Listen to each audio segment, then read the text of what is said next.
Wonderful friends, and welcome back to our channel. Today, we have a truly special story to share, a story about a little boy named Omar and his big quest to make friends. It's a journey that teaches us something incredibly important about how we connect with others. Have you ever felt like you really wanted to play with someone, but it just wasn't happening? Well, Omar felt that way too.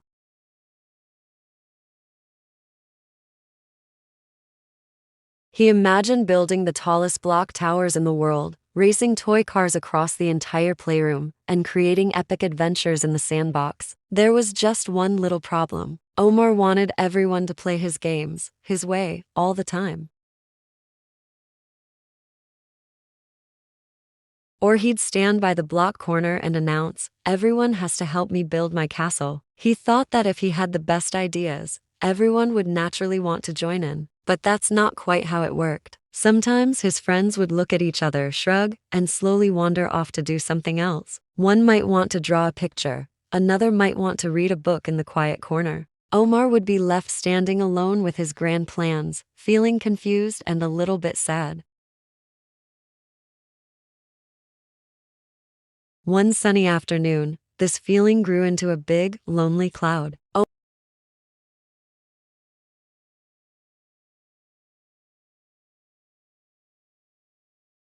But when he started giving orders, "You dig for treasure here, you stand guard there," the other children just didn't want to join. Soon, he was the only pirate on the playground. He sat on the swing, watching everyone else laugh and play together in their own small groups. The laughter sounded so far away, and Omar felt like he was on a lonely island. His heart felt heavy.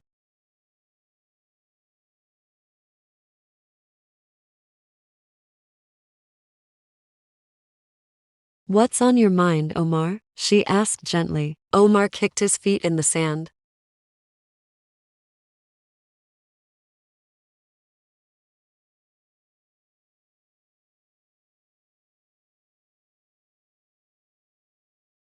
"Omar," she began, "think of friendship like a little seed. You can't force a seed to grow by shouting at it or demanding it become a flower. You have to give it sunshine and water. You have to be gentle with it."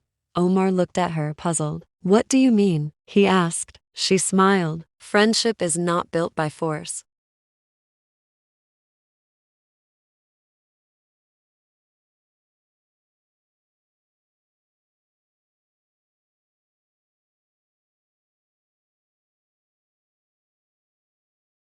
He thought about it. The next day at school, he decided to try something different.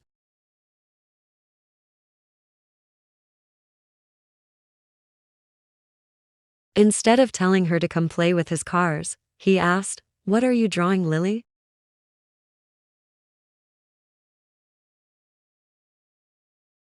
"Wow," Omar said, and he really meant it. "The colors are so bright. Can I watch?" Lily smiled, a real happy smile, and nodded. Later during playtime, he saw another friend, Sam, struggling to build a tower. The blocks kept tumbling down. The old Omar might have said, "That's not how you do it. Let me show you." But the new Omar walked over and said, "Building towers can be tricky. Do you want some help?" Sam's face lit up. "Yes, please. Can you pass me that long blue block?" Together, they built a tower that was taller than any Omar had built alone. And it was more fun too.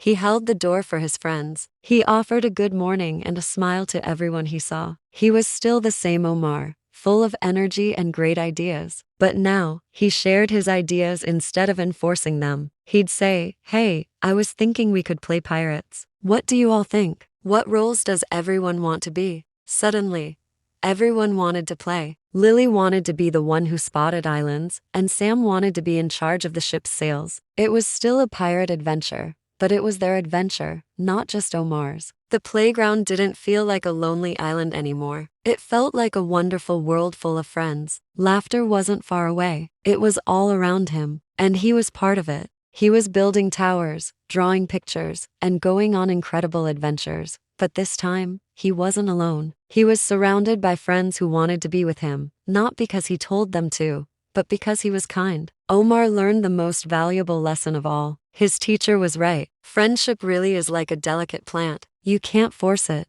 You can't demand it. You have to nurture it. You have to be the sunshine. You have to be the gentle rain. He discovered that the best games are the ones you share. The biggest towers are the ones you build together. And the greatest adventures are the ones you create with friends. True, lasting friendship isn't built with force. It's grown with 1,000 small acts of kindness. So, if you ever feel like Omar did, a little lonely on your own island, remember his story. Try asking, "What do you want to play?" Try sharing your favorite toy. Try offering a helping hand or just a warm smile. You might be amazed at how quickly your own garden of friendship begins to bloom. It's the kindness we give that comes back to us in the most beautiful ways. Thank you so much for listening to Omar's story with me today. I hope it warmed your heart as much as it did mine. If you enjoyed it, don't forget to like, subscribe, and hit that notification bell so you don't miss our next story time. Until then, remember to be kind to one another. See you next time.